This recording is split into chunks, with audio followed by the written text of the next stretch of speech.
Just a quick reaction on the death of President Magufuli. He was a good man. He was a pro-poor and a populist as such, very populist. I think he was the region's most populist leader. Now, that said, the president seemed to have outgrown the system.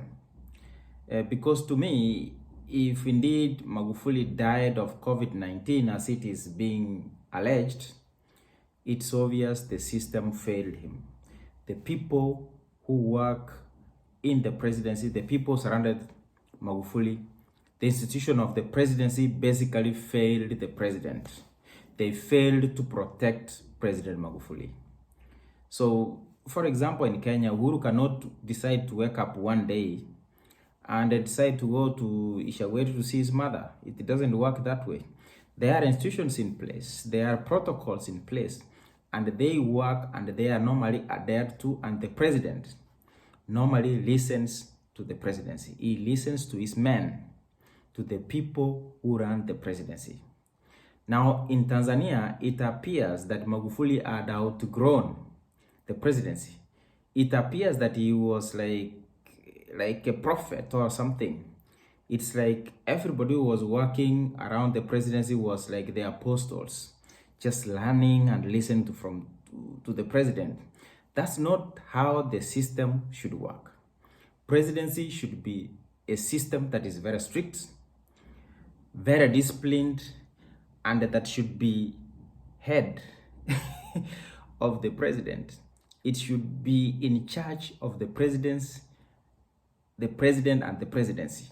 So the system should be there, the protocols should be there, and the president should listen and follow the protocols. It's obvious that the people who are working for President Magufuli failed him. The presidents in Tanzania failed. They failed to protect President Magufuli. When he was running around issuing even some unconstitutional orders, they should have stopped him. Presidency does not work the way the Tanzania model has been working under Magufuli. The guy had outgrown the system. Presidents are supposed to follow the system. The system of the presidency should be respected by the president. Even in the US, even crazy Trump was very much controlled. People who work for the president should be very much disciplined, educated, sharp, very disciplined, very principled. Those are people who should be running the presidency in any country. We saw some people who were working for President Trump even offered to testify during his impeachment. That is the caliber of people who should work in the presidency. People who stand for professionalism, people who can stand for their word and can tell the president, no, you can't do that, Mr. President. We have to do this. So the people who are working for President Magufuli failed him. And I was expecting that at worst, or at least, a minister should have resigned. State House Controller should have resigned. Head of Presidential Escort should have resigned. I expect that the new president should get rid of these characters who were managing the presidency in Tanzania. They literally failed to protect President Magufuli. They betrayed the president. They left him run around. He took everything literally and even started acting like a joke.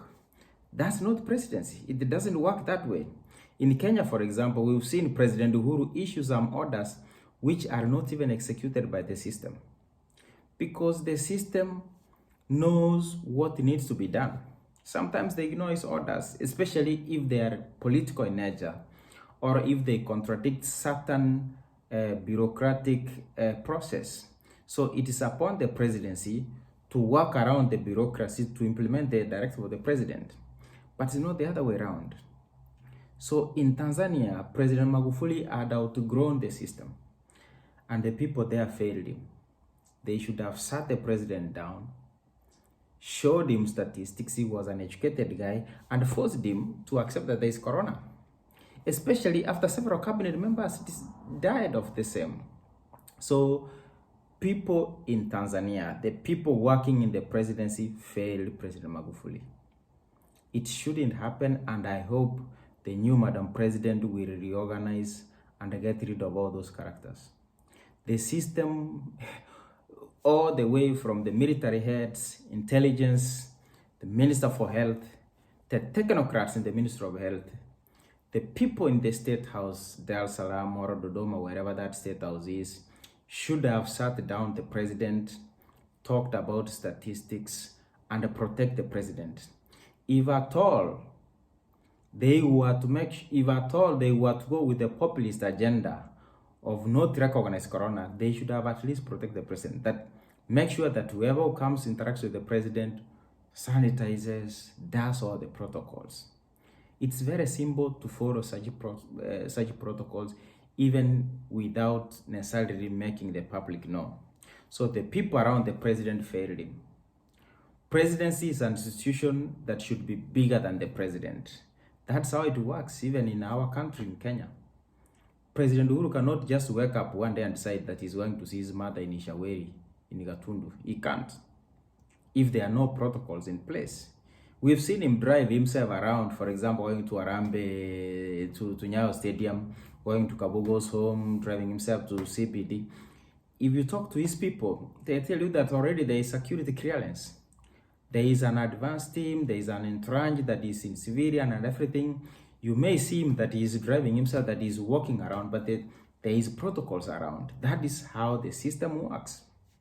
So in Tanzania, the people around the president failed him, and the new president should get rid of those people.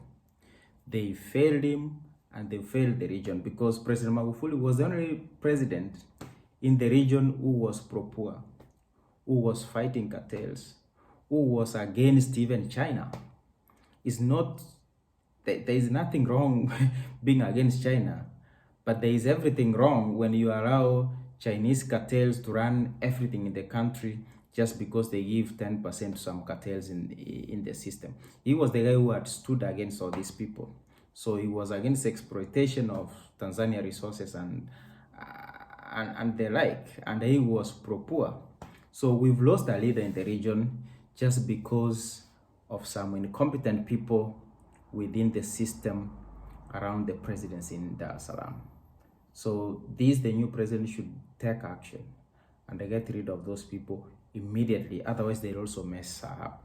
We saw our first cabinet meeting again. It was held. There was no social distancing, no mask, nothing.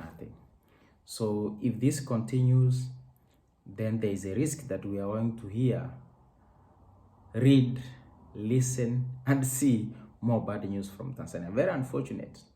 The people around the system in Tanzania should wake up and protect the president.